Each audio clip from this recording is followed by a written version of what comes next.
Hey there, I'm Len Wein, and you're watching The Collection Connection.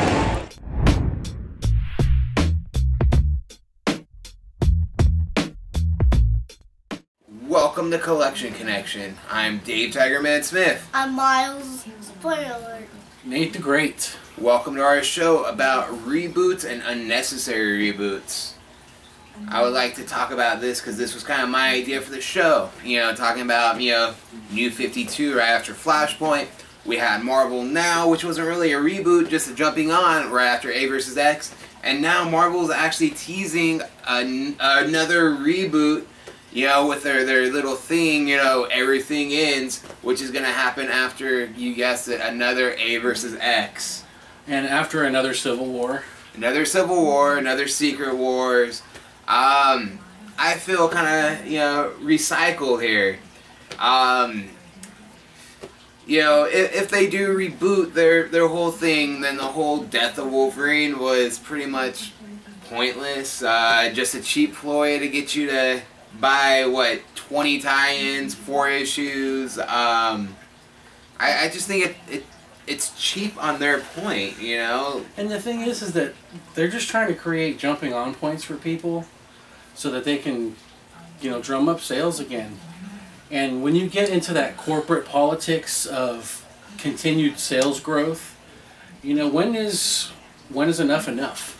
The thing with me is, it's creating a jumping on point, but as a collector myself, they also create a jumping off point. Absolutely. They're taking this rich character history and just kind of throwing it away. They're throwing away our emotional attachment to the first Secret Wars, to all those X-Men books that actually made you feel something, the whole Uncanny X-Men where you're upset because Colossus broke Kitty Pryde's heart, and then he goes to a bar with Wolverine and gets in a fight with Juggernaut. They're erasing all this stuff. How do you feel about this, Miles? What do you think, Miles? Do you want the stories from comics? Do you like it when they continue, or do you like it when they start over again? Continue. Like to continue? Like the Ninja Turtles. You watch the cartoon, right? You like how you have to watch all of the cartoons so you can understand the big story. Each show is interesting by itself, but you watch them all and you get to see the big story too. Don't you like that point of it? That's good for kids, right? Yep. Now, talking about Ninja Turtles, which is actually really awesome that you brought up, that's one license I feel that actually gets better with every reboot. It's kind of one of those things where every new series actually starts over and it's completely different and it's completely amazing, but it still holds true. I know you haven't read a Ninja Turtle book, right? No, I mean, I read some of the Free Comic Day ones, but they were in and of themselves, self-contained stories. They weren't part of a larger universe, so... I mean, it's just a little Michelangelo goes skateboarding and gets some pizza. And... Yeah, well, my expertise is pretty much Ninja Turtles. At work, everyone calls me the Turtle Guy. Hey, he loves Ninja Turtles. Obviously. Ninja Turtles has never been a long-running series. The original series ended at around 62, I believe it was, 58, really? Something Pretty like that. long. Yeah, it was long. In the first reboot, was it still Eastman and Laird involved? Yes. Up until, I believe, the third, which it went to Image. Okay. And then are the comics coming out still now? Yep. IDW. So they got a sub-license through Nickelodeon or whatever? Yes. And it's actually really amazing. It's one of the few books I actually pull. It actually it's reaching 40 with the next issue. Oh, okay. Which is actually really considering crazy, that the first run was only 66, so... Yeah, and this actually feels like it's going to be the book that actually lasts long. You know, I could see this book actually. Well, there's lots of things going on with that property right now. Yeah. To, you know, keep the momentum with that going on. So, I know that you were a big fan of, well, I don't necessarily know a big fan, but you were following DC when they had the New 52 relaunch. I enjoyed New 52. Was it as good as it was before? No. Did they give up on a lot of I gave up on a lot of them. Like, where's the Blue Beetle? Booster Gold. Booster Gold's gone. Like, what? New 52, the pros of it is, my opinion, Flash, Swamp Thing. Batman got a lot of award-winning, you know, critically acclaimed stories. The cons is the short-lived series.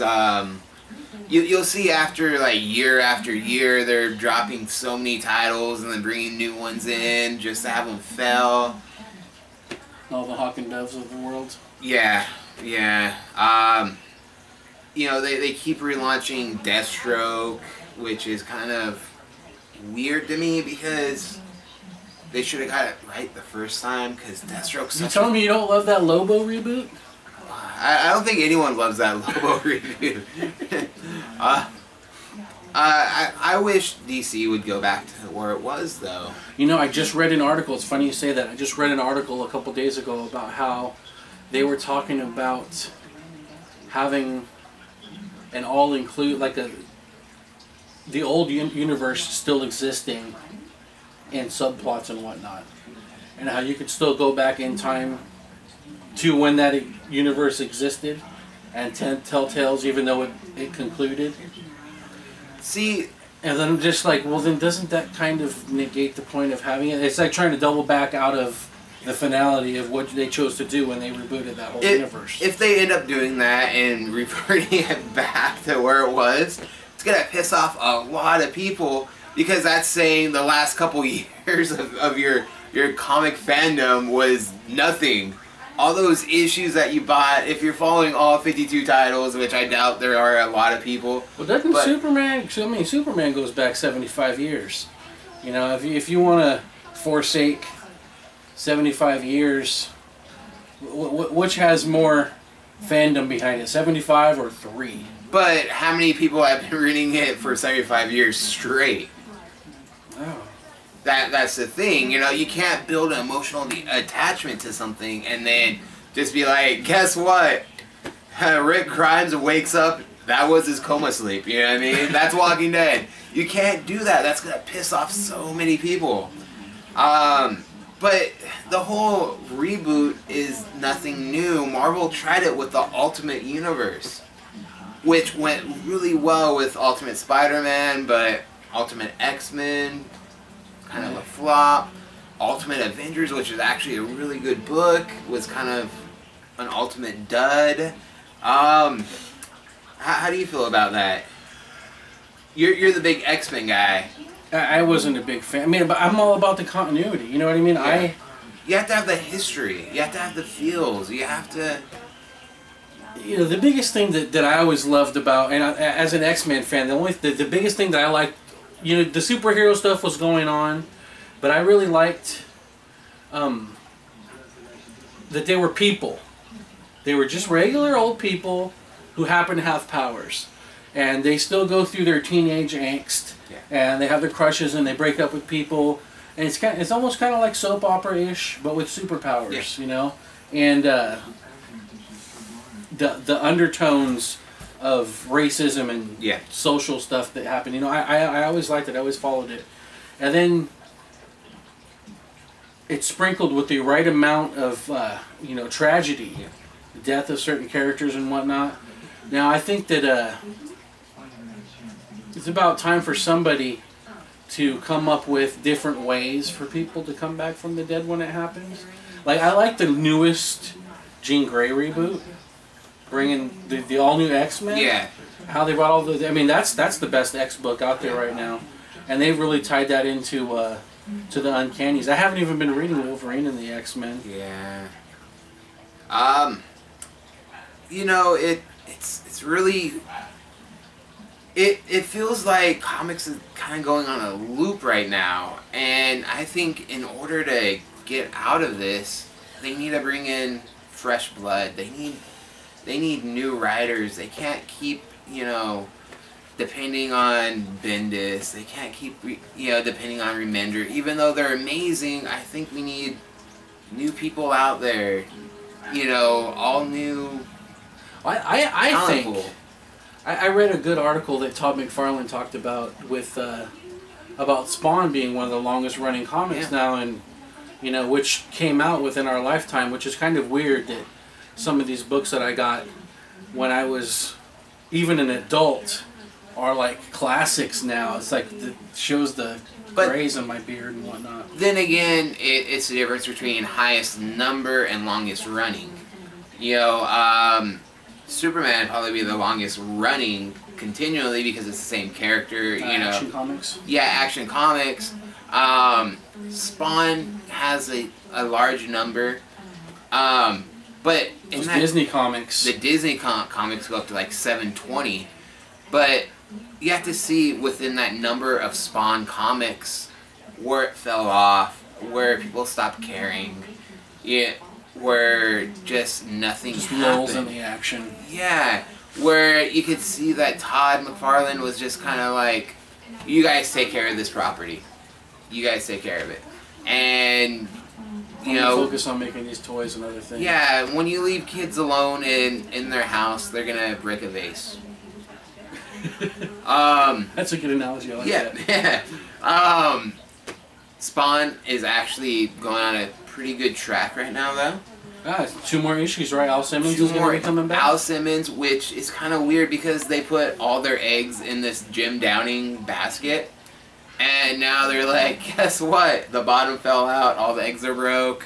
Al Simmons, which is kind of a cop-out too, in my opinion. If you're gonna do something and you're gonna do it, Well, I mean, maybe, you know, Al Simmons is pretty iconic. Maybe they didn't try. The whole point was, I mean, if the whole thing is about a guy who comes back from the dead, then can you kill him dead?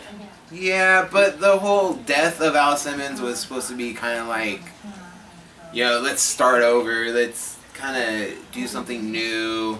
Let's kill off this guy and create new stories, and just, you know, they started doing it, and now it's, you know, well, we messed up.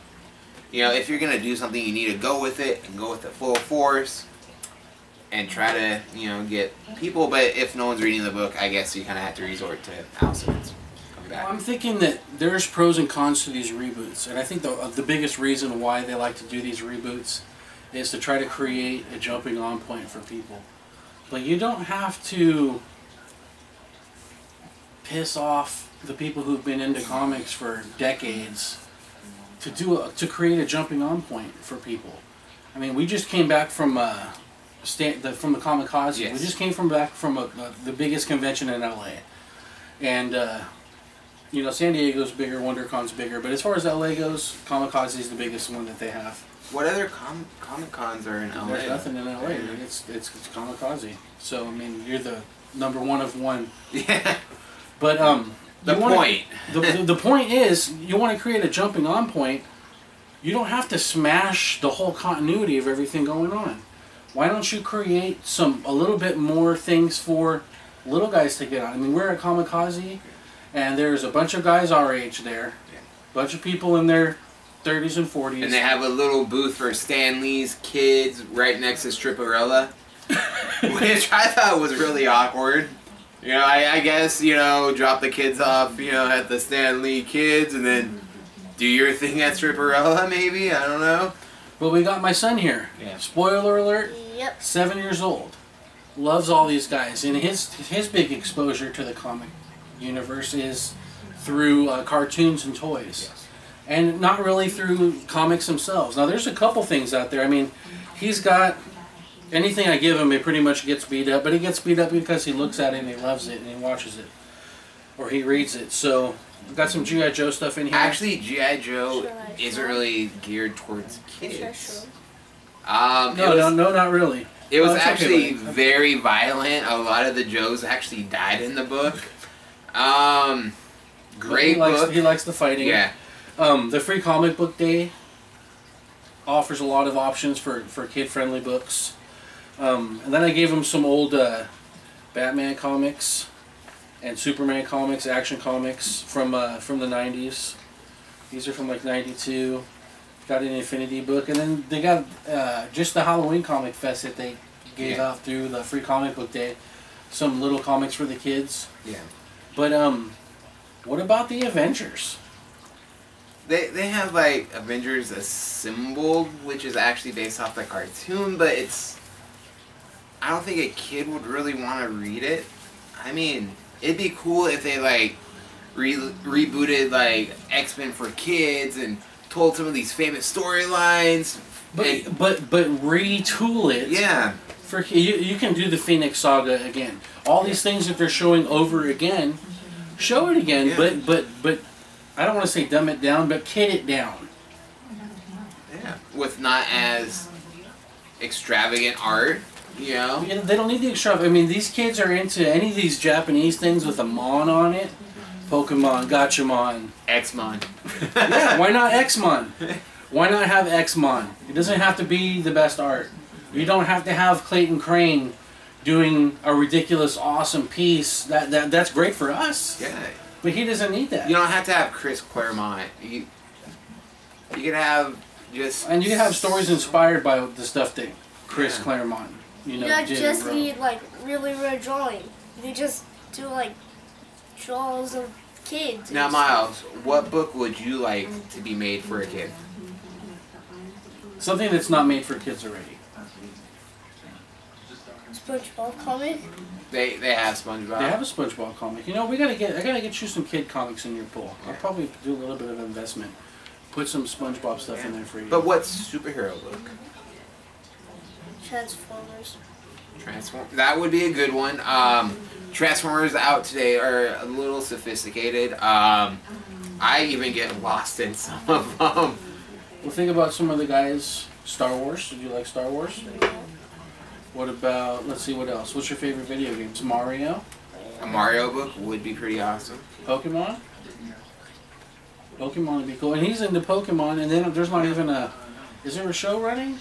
He watches them on YouTube. He watches the old ones from... There's a show, but there hasn't been a comic for a while. They have the manga. Boomerang. It's like Boomerang? It's like in Florida Boomerang, but Mom like records them when like I straight wake up and just watch it. So I'm catched up. Because I remember when you named your favorite shows, your favorite cartoon shows, Tom and Jerry, right? Scooby-Doo. Scooby-Doo does have a book. Scooby-Doo has a book? Yeah. So they've got some books out there for kids. They have some books, but not like X-Men. They don't have... Yeah, the stuff pointing back to what we were talking about when they're rebooting all these classic stories. They're trying to create a jumping on point. And they're retelling the same stories again, or trying to rehash similar plot lines, like with the Secret Wars and the other stuff. Why not just tell the Secret Wars again, but make it in a kid-friendly fashion? And then you don't have to smash our world, or I think that's the way to go as far as reboots. I agree. Now, is there anything you'd like to add, Miles? No. Well, he's got to do 15 minutes of reading a day already in first grade for homework. So already, 6 days a week, he's got 15 minutes of reading that he has to do a night. And with a comic book, you can still get that reading in there, as well as having it be about these cool characters, and even just grabbing these comic books out that I had given him before off his bookshelf and looking at it. He's thirsting. Yeah. We didn't tell him to do this. We're trying to talk. We're trying to get him to talk, and he's more interested in the comic. Yeah. So there you go. That's your market, you know. That's your market. We're gonna die. Yeah. You're scared of readers falling off because grab new ones. You can have your cake and eat it too. You know, everyone could be happy. Definitely. So I think that kind of ends this discussion. I think so too. This is your door. Yeah. It's right here. It's open. There's a whole market of thirsty kids out there waiting to see Wolverine, even the violence of G.I. Joe. Yeah. Well, I'm Dave Tiger Man Smith. I'm on a spoiler. Nate the Great. You guys have a good one. Yeah, and thanks for watching the Collection Connection. Like, share, comment. Subscribe. We'll see you soon.